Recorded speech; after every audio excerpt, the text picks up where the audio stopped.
আজিজ টিউটোরিয়ালে তোমাদেরকে স্বাগত। আজকে আমরা ইতিহাস বিষয়ের এবিটিএ টেস্ট পেপার 444 নম্বর পেজ এমসিকিউ এবং এসিকিউ কোশ্চেন সলভ করব। তোমরা ভিডিওটি দেখতে থাকো। পণ্ডিত বিরজু মহারাজ যুক্ত ছিলেন নৃত্যের সঙ্গে, নৃত্যের ইতিহাসে। 1858 খ্রিস্টাব্দে প্রকাশিত সোমপ্রকাশ পত্রিকার সম্পাদক ছিল দ্বারকানাথ বিদ্যাভূষণ। হুতম পেচার নকশা কার ছদ্মনাম কালীপ্রসন্ন সিংহ। পাশ্চাত্য শিক্ষা বিস্তারে ম্যাগনা কার্টার বা মহাসনদ বলা হয় এটা উডের ডেসপ্যাচকে।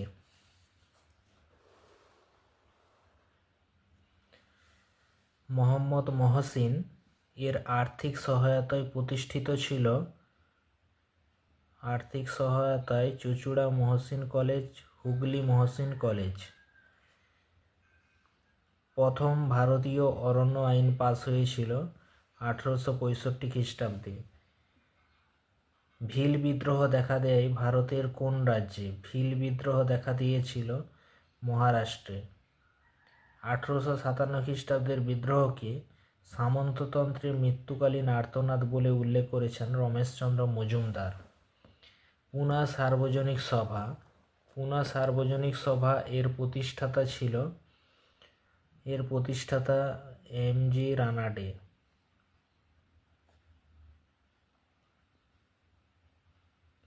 গোরা উপন্যাস প্রথম প্রকাশিত হয়েছিল প্রবাসী পত্রিকায়। Indian association for the cultivation of সায়েন্সের গবেষণা করে 1930 খ্রিস্টাব্দে নোবেল পুরস্কার পেয়েছিল সিভি রমন।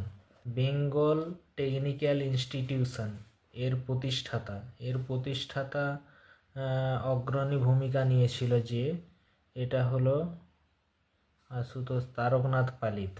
অবিভক্ত বাংলার কৃষক প্রজা পার্টির প্রধান ছিলেন Fazlul Huq. All India Workers and Peasants Party এর প্রথম সাধারণ সম্পাদক যিনি ছিলেন, All India Workers and Peasants Party এর প্রথম সাধারণ সম্পাদক ছিল এস.এ. দাঙ্গে।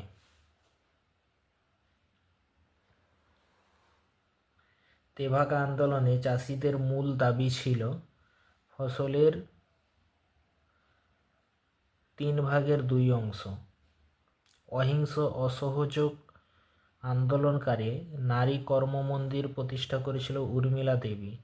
বিপ্লবী সংগঠন হিন্দুস্তান সোশ্যালিস্ট রিপাবলিকান অ্যাসোসিয়েশন এর প্রতিষ্ঠাতা ছিল চন্দ্রশেখর আজাদ। এরপর ভাইকম সত্যাগ্রহ শুরু হয় যার নেতৃত্বে শ্রী নারায়ণ গুরু। নিজামের অত্যাচারী বাহিনী কী নামে পরিচিত? তা হলো রাজাকার বাহিনী।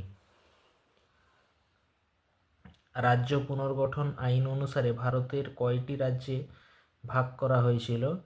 এটা হলো 14টি। নিচের প্রশ্নগুলির উত্তর দাও একটি বাক্যে। ভারতের প্রথম চলচ্চিত্রের নাম কি? রাজা হরিশ্চন্দ্র। এশিয়াটিক সোসাইটি কে প্রতিষ্ঠা করেছিল? William Jones.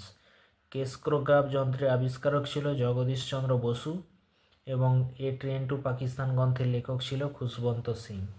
এরপরে ঠিক ভুল নির্ণয় করো। ঠিক ভুল নির্ণয় ফরাজি কথা শব্দের অর্থ হলো নবজাগরণ, ভুল।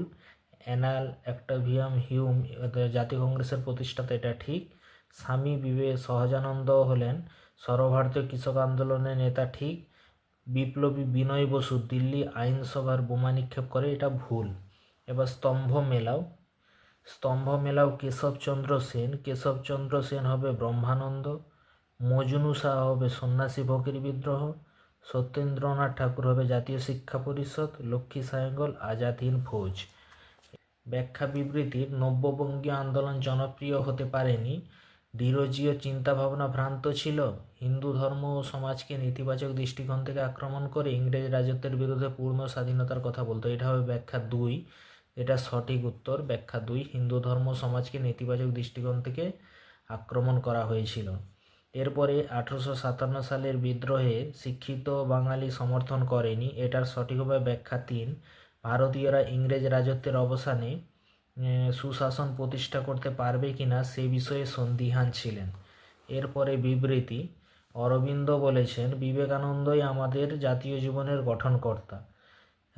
এটা হবে ভারতীয় জাতি বর্ণ নির্বিশেষে ঊর্ধ্বে উঠে আত্মপরিচয় গড়ে তুলতে উদ্বুদ্ধ করেন, শিকাগোতে ভারতীয় ধর্মভাবনার প্রভাব ঘটান, রামকৃষ্ণ মঠ প্রতিষ্ঠার মাধ্যমে সেবা প্রতিষ্ঠা করেছিল। এটা হবে ব্যাখ্যা 1 হবে সঠিক।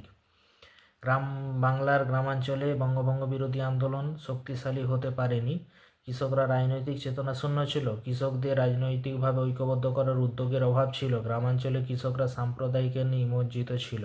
এটা হবে ব্যাখ্যা 2।